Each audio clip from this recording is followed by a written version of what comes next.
ग्रामीणों और किसानों के लिए क्या रहा खास? पीएम मोदी ने बांटे 65 लाख से ज्यादा संपत्ति कार्ड। बेटी बचाओ बेटी पढ़ाओ को पूरे हुए 10 साल, 5 लाख से ज्यादा लोगों को मिले 10-10 हजार रुपए। देंगे महाकुंभ और किसान आंदोलन पर अपडेट्स। मौसम वैज्ञानिक से जानेंगे मौसम का हाल। तो शुरू करते हैं गांव जंक्शन का वीकली बुलेटिन। नमस्कार, मैं हूं आपके साथ श्रेया सिंह। बुलेटिन की शुरुआत करते हैं वीकली हेडलाइंस के साथ। पीएम मोदी ने वितरित किए 65 लाख संपत्ति कार्ड, कहा इससे गरीबी मिटाने में मिलेगी मदद। बेटी बचाओ बेटी पढ़ाओ अभियान ने पूरे किए 10 साल। मौके पर मिशन वात्सल्य पोर्टल समेत कई पहल हुई लॉन्च। चीनी निर्यातकों के लिए खुशखबरी, 10 लाख टन चीनी निर्यात को सरकार ने दी मंजूरी। करोड़ों किसानों को मिलेगा लाभ। छत्तीसगढ़ सरकार ने बड़ा कदम उठाते हुए 5 लाख लोगों के खाते में 10,000 रुपए भेजे। जानेंगे क्या है ये योजना। अचानक कम हुई ठंड गेहूं किसानों के लिए बन सकती है बड़ी समस्या। फसल कमजोर होने का बढ़ा खतरा। महाकुंभ में मौनी अमावस्या पर पहुंच सकते हैं 10 करोड़ श्रद्धालु। भीड़ को देखते हुए चलेंगी 150 से ज्यादा स्पेशल ट्रेनें। 14 फरवरी को केंद्र और किसानों की होगी मीटिंग। इलाज के लिए राजी हुए डल्लेवाल। बुलेटिन की शुरुआत करते हैं हफ्ते की सबसे बड़ी खबर के साथ। पीएम मोदी की स्वामित्व योजना का 50,000 गांवों को मिलेगा फायदा। गांवों में संपत्ति के झगड़े निपटाने के लिए स्वामित्व योजना बड़ी कारगर साबित हो रही है। अब गांवों का सर्वे करके ग्रामीणों की संपत्ति को चिन्हित करके उन्हें प्रॉपर्टी के कागजात सौंपे जाएंगे। इसे वर्ष 2021 में शुरू किया गया था। प्रधानमंत्री नरेंद्र मोदी ने हाल ही में 65 लाख संपत्ति कार्ड बांटे। इस योजना के बारे में गांव जंक्शन ने भारत सरकार के पंचायती राज सचिव विवेक भारद्वाज से बातचीत की। आबादी क्षेत्र और गैर आबादी क्षेत्र, ये दो तरीके के क्षेत्र होते हैं किसी भी गांव में। अब गैर आबादी क्षेत्र जो है उसका जो लेखा जोखा है, उसके जो रिकॉर्ड्स हैं वो सदियों से सबके पास हैं, लेकिन कई राज्यों में आबादी क्षेत्र का कोई लैंड रिकॉर्ड नहीं था। कुछ राज्यों में लेकिन ये पहले से है, जैसे बिहार में है, तमिलनाडु में है। तो उन राज्यों को इस स्कीम की ज़रूरत नहीं थी। उन राज्यों को अगर हम छोड़ दें तो 6.5 लाख गांव में से 3.5 के आसपास ही बचते हैं। तो उस हिसाब से ये स्कीम सारे देश में ही चलाई जा रही है। स्वामित्व योजना शुरू की है। हमने तय किया कि ड्रोन की मदद से देश के गांव-गांव में घरों की, जमीनों की मैपिंग कराई जाएगी। गांव के लोगों को उनकी आवासीय संपत्ति के कागज दिए जाएंगे। आज हम इस योजना का लाभ मिलते जब देख रहे हैं तो मन को एक संतोष मिलता है कि चलो गांव का, गरीबों का हम काम कर पाए। जानते हैं क्या है इस योजना के फायदे। योजना के तहत 12 राज्यों के 230 जिलों के 50,000 से ज्यादा गांव शामिल हैं। इसका मुख्य उद्देश्य संपत्ति से जुड़े विवादों में कमी लाना और जमीन का सटीक रिकॉर्ड रखना है। ग्रामीणों को ऋण और वित्तीय लाभ प्राप्त करने के लिए अपनी संपत्ति को वित्तीय संपत्ति के रूप में उपयोग करने में सक्षम बनाना है। इस योजना से जो भी प्रॉपर्टी टैक्स मिलेगा वह पंचायत या राज्य के कोष में शामिल होगा। योजना के तहत GIS मैपिंग की जाएगी और इंफ्रास्ट्रक्चर का सर्वे भी किया जाएगा।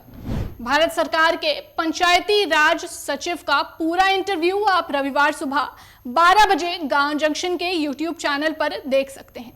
बेटी बचाओ बेटी पढ़ाओ योजना को 10 साल पूरे।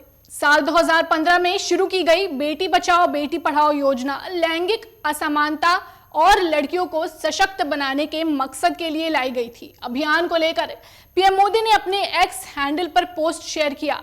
पीएम नरेंद्र मोदी ने कहा कि इस पहल ने लाखों को प्रेरित किया है और महिलाओं को भारत की प्रगति में सबसे आगे रखा है। स्कीम की वर्षगांठ पर केंद्रीय महिला एवं बाल विकास मंत्रालय की ओर से मिशन वात्सल्य पोर्टल, मिशन शक्ति मोबाइल ऐप और बेस्ट प्रैक्टिस के सारांश डॉक्यूमेंट को भी लॉन्च किया गया। इस दौरान केंद्रीय महिला एवं बाल विकास मंत्री अन्नपूर्णा देवी ने कहा कि ये योजना सामाजिक बदलाव का एक अहम अंग बन गई है। हमारी बेटियां आज नई ऊंचाइयों को छू रही है और हर तरह अगर हम देखें तो सेना से लेकर संसद तक, स्टार्टअप से लेकर अंतरिक्ष तक, कोई भी ऐसा क्षेत्र नहीं जहां हमारी बेटियां परचम न लहराती हो। आज बेटी बचाओ बेटी पढ़ाओ अभियान की अपार सफलता सरकार, सिविल सोसाइटी और स्थानीय समुदाय के योगदान और हमारे सामूहिक प्रयासों का ही परिणाम है। केंद्र ने दी 10 लाख टन चीनी निर्यात को मंजूरी। चीनी की गिरती कीमतों के बीच केंद्र सरकार ने चीनी मिलों को बेहतर दाम दिलाने के लिए 10 लाख टन चीनी के निर्यात को मंजूरी दी है। इससे लगभग 5 करोड़ किसानों और 5 लाख श्रमिकों को फायदा मिलेगा। बता दें कि वित्त वर्ष 2023-24 में चीनी निर्यात पर प्रतिबंध लगाया गया था ताकि घरेलू आपूर्ति से जुड़ी परेशानियों से निपटा जा सके। अब सरकार के इस फैसले से कृषि क्षेत्र को भी मजबूती मिलेगी, साथ ही गन्ना किसानों की आय में भी बढ़ोतरी होगी। हालांकि इससे चीनी की वैश्विक कीमतों में भारी गिरावट आने से ग्लोबल मार्केट में हड़कंप मचा हुआ है। बता दें कि केंद्रीय राज्य मंत्री जयंत चौधरी ने प्रहलाद जोशी को पत्र लिखकर गन्ना किसानों के हित में चीनी निर्यात 20 लाख टन करने और न्यूनतम समर्थन मूल्य में संशोधन की मांग की थी। छत्तीसगढ़ सरकार ने भूमिहीन खेतीहर मजदूरों के लिए उठाया बड़ा कदम। प्रदेश सरकार ने मजदूरों का जीवन स्तर सुधारने के लिए पंडित दीनदयाल उपाध्याय भूमिहीन कृषि मजदूर कल्याण योजना की शुरुआत की है। मुख्यमंत्री विष्णुदेव साय ने लाभार्थियों को 10,000 रुपए का चेक दिया। योजना के तहत सरकार ने 562 करोड़ रुपए से अधिक का बजट तय किया है।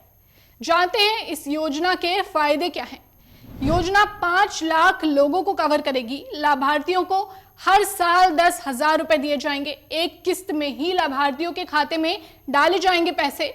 भूमिहीन कृषि मजदूरों को इसका फायदा मिलेगा। जानते हैं कृषि मजदूरों के अलावा किन लोगों को योजना का फायदा मिलेगा। योजना में भूमिहीन कृषि मजदूरों के साथ साथ वनोपज संग्राहक, चरवाहे, बढ़ई, लोहार, मोची, नाई आदि भूमिहीन परिवार शामिल हैं। अनुसूचित क्षेत्रों में आदिवासियों के मंदिरों में पूजा करने वाले पुजारी, बैगा, गुनिया, माझी परिवार भी लाभार्थी के रूप में शामिल किए गए हैं। आज हमार मोदी की गारंटी के एक और कामला हमन पूरा करत हन। मोदी की गारंटी में वादा रहिस कि जो हमार प्रदेश में भूमिहीन कृषि मजदूर हैं, जेकर श्रेणी में बैगा गुनिया भी आते, एमन ला साल में एक बार 10,000 रुपया देबो और आज वादा ला हमारी सरकार पूरा करत है। तो आज फिर से मैं ऐसे 5,62,112 हितग्राही मन ला बहुत बहुत बधाई शुभकामना देवत हूँ। अचानक कम हुई ठंड गेहूं के लिए खतरा। दिल्ली एनसीआर व आसपास के इलाकों में अचानक ठंड में कमी आने से लोगों को जरूर राहत मिली है, लेकिन फसलों के लिए ये नुकसानदेह साबित हो सकती है। विशेषज्ञों के अनुसार इससे गेहूं की फसल को काफी नुकसान होने की संभावना है। ऐसे में कृषि वैज्ञानिक से जानिए किसान कैसे अपनी फसल की देखभाल करें। ये फिनोमिना जो भी मतलब सडन राइज इन टेम्परेचर है, जो पिछले 2 दिनों का मतलब जनवरी के अंदर देखे तो जनवरी के अंदर जो पिछले 2 दिन का टेम्परेचर रहा, लोगों को लगता है अब नॉर्मली हाई है।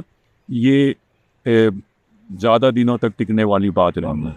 और अगर हम आज का ही टेम्परेचर देखें तो कंपेरेटिवली ये पिछले 2 दिनों से कम है। हवा के अंदर ठंड है और हवा की डायरेक्शन भी बदल रही है। और जितनी भी वेदर साइट को अगर से हम डाटा देखें तो वेदर साइट का डाटा कहता है कि आगे आने वाले दिनों में शायद टेम्परेचर गिरेगा और सर्दी मेंटेन रहेगी एटलीस्ट 2 से होता है। इसकी क्या रिमेडियल मेजर या कोई क्या एग्रोनॉमिक प्रैक्टिसेस अडॉप्ट करें, मेरे हिसाब से ये कोई इस तरह की इवेंट नहीं है 2 दिन की 3 दिन की। अब भाई क्रॉप के अंदर कोई एग्रोनॉमिक इंटरवेंशन की रिक्वायरमेंट है, कोई ज़रूरत नहीं होती, कुछ भी करने की जरूरत नहीं होती। वीट के अंदर वीट एज ए क्रॉप बहुत स्टेबल क्रॉप है। छोटे मोटे टेम्परेचरों की फ्लक्चुएशन से इतनी जल्दी इन्फ्लुएंस नहीं होती। अननेसेसरी का कंसर्न नहीं रहना चाहिए। और क्रॉप का अब तक का एक्सप्रेशन बहुत अच्छा है। हालांकि कुछ एरिया है जहाँ पे वाटर लॉगिंग का इशू है, वहाँ पे पिछली बारिश ने क्रॉप को ग्रोथ को सीज कर दिया या क्रॉप को ऑलमोस्ट वर्डिंग कर दी या क्रॉप को ख़त्म कर दिया।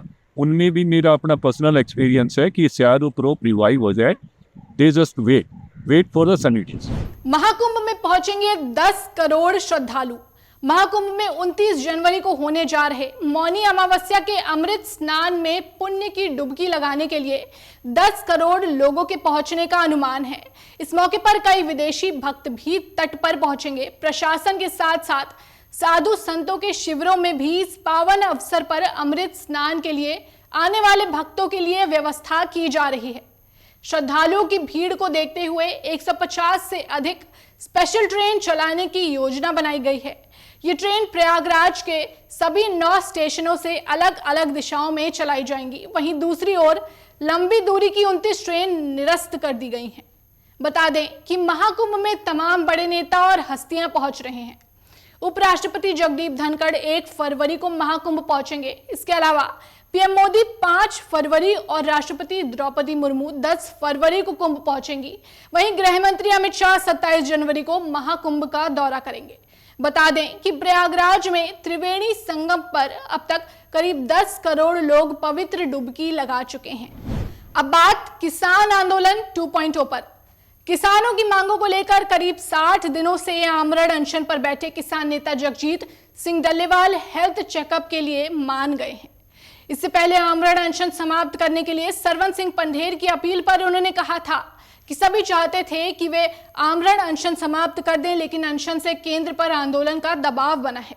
बता दें कि डल्लेवाल 26 नवंबर 2024 से आमरण अनशन पर हैं। हाल ही में आई रिपोर्ट के मुताबिक डल्लेवाल का वजन 20 किलो तक कम हो गया है। इस बीच किसानों और सरकार के बीच 14 फरवरी को मीटिंग होगी। इस बैठक में सरकार किसानों की मांगों पर चर्चा करेगी। मीटिंग की घोषणा के बाद ही किसान नेता जगजीत सिंह डल्लेवाल ने चिकित्सा सहायता लेने पर सहमति जताई है। वहीं 111 किसानों के ग्रुप का आमरण अनशन भी जारी है। चलिए अब बात मौसम के हाल पर।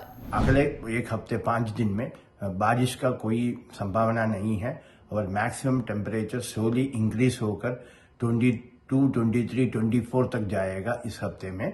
और हवा भी रहेगा, अभी आज और कल हवा रहेगा, फिर कुछ कम हो जाएगा, फिर दोबारा फिर इंक्रीज हो जाएगा। मौसम को ध्यान में रखते हुए किसान को ये सलाह है कि सरसों में फसल में छेपा कीड़ का निरंतर निगरानी होगा। इसको प्रारंभिक अवस्था में है तो प्रभावित पत्ते को नष्ट करे, वही एक अच्छा उपाय है। और कद्दू वर्गीय सब्जियों में के अकेली फसल के पौधे तैयार करने के लिए बीजों को छोटी पॉलिथीन में कर सकते हैं।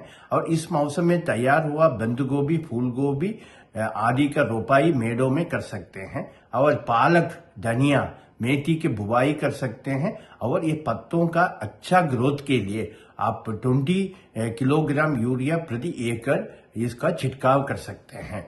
और ये गोभी वर्गीय फसल में कुछ ये हो सकता है डिसीज और पेस्ट आने का संभावना है इस मौसम, क्योंकि सुबह का आर्द्रता बढ़ रहा है। इसी के कारण हो सकता है, इसको पूरा देखना जरूरी है।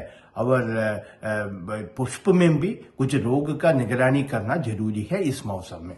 वीकली बुलेटिन में फिलहाल बस इतना ही। अगले हफ्ते शनिवार शाम 4 बजे हम फिर हाजिर होंगे ग्रामीणों, किसानों और महिलाओं के सरोकार से जुड़ी खबरों के साथ। तब तक के लिए बने रहिए गांव जंक्शन के साथ। नमस्कार।